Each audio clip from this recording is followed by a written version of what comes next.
കശ്മീരിനെ സംബന്ധിച്ച് അതുപോലെ തന്നെ നിയന്ത്രണ രേഖയെ സംബന്ധിച്ച് അതീവ ജാഗ്രതയാണ് ഇപ്പോഴും ഉള്ളത്. വലിയ രീതിയിലുള്ള സൈനിക നീക്കങ്ങൾ, അത് വ്യോമസേനയെ സംബന്ധിച്ചായാലും കരസേനയെ സംബന്ധിച്ചായാലും ഇപ്പോഴും ഈ അതിർത്തികൾ കേന്ദ്രീകരിച്ച്, അത് പാകിസ്ഥാനിലും കശ്മീരിലും ഉണ്ട്. ഈ നിയന്ത്രണ രേഖയ്ക്ക് സമീപത്തെല്ലാം തന്നെ കനത്ത നിരീക്ഷണം ഇന്ത്യ നടത്തിക്കൊണ്ടിരിക്കുകയാണ്. പ്രധാനമായിട്ടും പാകിസ്ഥാന്റെ ഭാഗത്തു നിന്നും ഉണ്ടാകുന്ന പ്രകോപനങ്ങളെല്ലാം തന്നെ നിരീക്ഷിച്ച് അതിന് ഉചിതമായിട്ടുള്ള നടപടി എടുക്കാൻ വേണ്ടി. പക്ഷേ ഇന്നത്തേക്ക് വരുന്ന സമയത്ത് നമ്മൾ ഇപ്പോൾ സംസാരിച്ചുകൊണ്ടിരിക്കുമ്പോൾ ഉണ്ടാകുന്ന ഏറ്റവും വലിയ ഡെവലപ്മെന്റ് അല്ലെങ്കിൽ ഏറ്റവും പ്രധാനപ്പെട്ട കാര്യം എന്ന് പറയുന്നത്, ഇപ്പോൾ ഇതുവരെയും പാകിസ്ഥാന്റെ ഭാഗത്തു നിന്നും ഒരു വെടിനിർത്തൽ കരാർ ലംഘനം അല്ലെങ്കിൽ ഒരു പ്രകോപനം ഉണ്ടായിട്ടില്ല. അത് കഴിഞ്ഞ കുറച്ച് ദിവസങ്ങളെ വെച്ച് നോക്കുന്ന സമയത്ത് അസാധാരണമാണ്.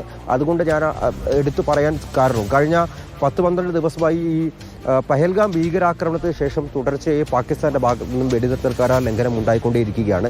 ഇന്നലെ ഈ ഓപ്പറേഷൻ സിന്ദൂറിന് പിന്നാലെ ഷെല്ലാക്രമണവും നടത്തി. അതിൽ 12 തദ്ദേശീയരും അതുപോലെ തന്നെ ഒരു സൈനികനും വീരമൃത്യു വരിച്ചിരുന്നു എന്നുള്ള സ്ഥിരീകരിക്കപ്പെട്ട വാർത്തകളും പുറത്തു വന്നിട്ടുണ്ട്. പക്ഷേ ഇന്നിപ്പോൾ രാവിലെ ഇത്ര നേരമായിട്ടും ഈ അതിർത്തിയിൽ നിയന്ത്രണ രേഖയ്ക്ക് സമീപത്ത് പാകിസ്ഥാന്റെ ഭാഗത്തു നിന്നും ഒരു വെടിനിർത്തൽ കരാർ ലംഘനം ഉണ്ടായെന്ന തരത്തിൽ സൈനിക കേന്ദ്രങ്ങൾ റിപ്പോർട്ട് ചെയ്തിട്ടില്ല. അല്ലെങ്കിൽ സൈനിക വൃത്തങ്ങളിൽ നിന്നും അത്തരത്തിലൊരു വാർത്തയോ വിശദീകരണമോ ഒന്നും തന്നെ ലഭിച്ചിട്ടില്ല.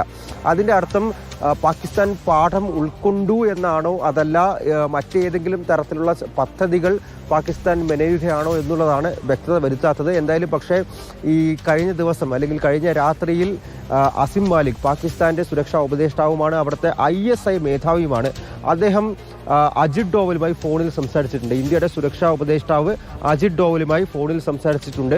ഇക്കാര്യം വെളിപ്പെടുത്തിയിട്ടുള്ളത് ഇഷാഖ് ദാറാണ്. അതായത് പാകിസ്ഥാന്റെ വിദേശകാര്യമന്ത്രി ഇഷാഖ് ദാർ തുർക്കി മാധ്യമത്തിന് നൽകിയ അഭിമുഖത്തിലാണ് ഇക്കാര്യം വ്യക്തമാക്കിയിരിക്കുന്നത്.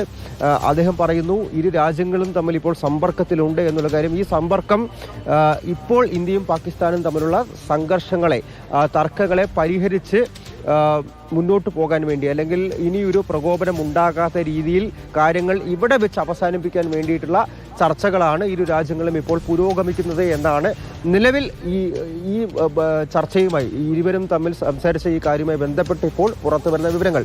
പക്ഷേ പാകിസ്ഥാനാണ് അവിടെ കാര്യങ്ങൾ തീരുമാനിക്കുന്നത്, ഭരണകൂടമല്ല.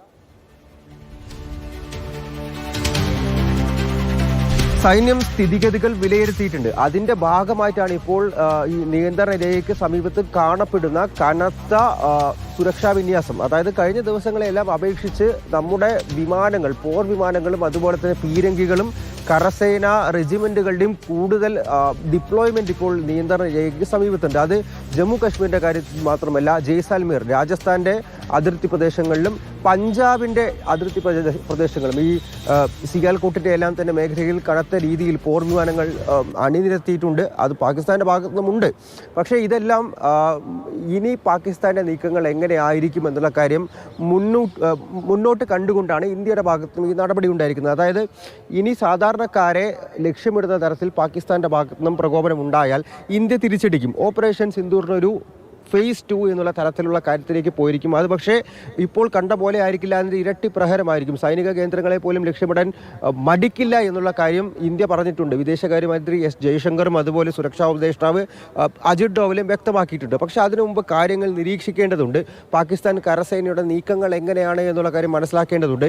ഇപ്പോഴത്തെ അവസ്ഥ വെച്ച് ഈ തർക്കങ്ങൾ എങ്ങനെ മുന്നോട്ട് കൊണ്ടുപോകണം എന്നുള്ള ബോൾ ഇരിക്കുന്നത് പാകിസ്ഥാന്റെ കോർട്ടിലാണ്. അവർ തിരിച്ചടിക്കാനാണ് അല്ലെങ്കിൽ പ്രകോപനം സൃഷ്ടിക്കാനാണ് ശ്രമമെങ്കിൽ ഇന്ത്യ തീർച്ചയായിട്ടും അതിന് പ്രത്യാക്രമണം നടത്തും. അതല്ല, ഈ സംഘർഷങ്ങൾ ഇവിടെ വെച്ച്, അതായത് ഇന്ത്യ ഒരു തിരിച്ചടി നൽകുന്നു ഭീകരവാദത്തിനെതിരെ, ഇന്ത്യ നേരിട്ട ആ ഒരു ആക്രമണത്തിനെതിരെ കൃത്യമായിട്ട് 9 സ്ഥലങ്ങൾ തിരഞ്ഞു പിടിച്ച് ഭീകരവാദ ക്യാമ്പുകൾ തകർക്കുന്നു.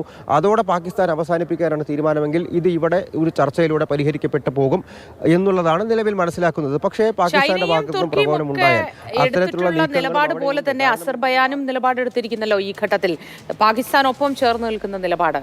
അർജുൻ,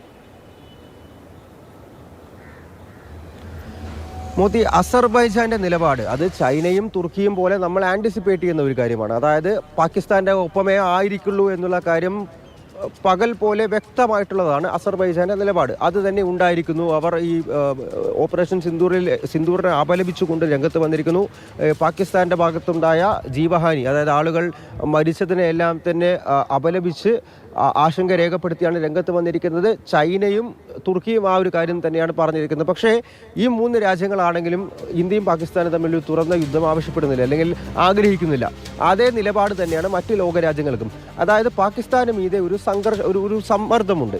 ഇനി ഈ തർക്കം, ഈ ഒരു സംഘർഷം എങ്ങനെ മുന്നോട്ട് കൊണ്ടുപോകണം എന്നുള്ള കാര്യം തീരുമാനിക്കേണ്ടത് പാകിസ്ഥാനാണ് എന്നുള്ള കാര്യം ഇരിക്കെ പാകിസ്ഥാന് മീതെ വലിയ രീതിയിലുള്ള സമ്മർദ്ദം ലോകരാജ്യങ്ങളുടെ ഭാഗത്തു നിന്നുമുണ്ട്. അതായത് ഓപ്പൺ യുദ്ധത്തിലേക്ക്, ഒരു തുറന്ന യുദ്ധത്തിലേക്ക് പോകാൻ ആരും ആഗ്രഹിക്കുന്നില്ല. അത് ലോകത്തുണ്ടാക്കാൻ പോകുന്ന ഇമ്പാക്റ്റ് എന്ന് പറയുന്നത് വളരെ വലുതായിരിക്കും. 2 ന്യൂക്ലിയർ ശക്തികൾ നേരിട്ട് പോരടിക്കുന്ന സമയത്തുണ്ടാകുന്ന ഇമ്പാക്റ്റ് വളരെ വലുതായിരിക്കും. അമേരിക്കയും UK-യും ഫ്രാൻസും റഷ്യയും ഇപ്പോൾ ഇന്ന് രാവിലെ വന്ന പ്രതികരണങ്ങൾ യുക്രൈൻ്റെയും സ്പെയിനിൻ്റെയും ബെലാറസിൻ്റെയും എല്ലാം ഭാഗത്തു നിന്നാണ്. ഇവരെല്ലാവരും പറയുന്നത് ഇന്ത്യക്ക് തിരിച്ചടിക്കാനുള്ള ഒരു അവകാശമുണ്ടായിരുന്നു. ഭീകരവാദത്തിനെതിരെയായിരുന്നു ഇന്ത്യയുടെ പോരാട്ടം.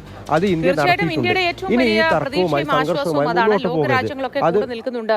അവരെല്ലാം പറയുന്നത് ഭീകരവാദത്തിന് മേലുള്ള ഇന്ത്യയുടെ പ്രതിരോധം അതിനെ പിന്തുണയ്ക്കുന്നു എന്ന് തന്നെയാണ്. അപ്പോഴും ഒരു തുറന്ന യുദ്ധം ഒഴിവാക്കുക, ഇരുകൂട്ടരും ചർച്ചകളിലൂടെ കാര്യങ്ങൾ പരിഹരിക്കാൻ ശ്രമിക്കുക.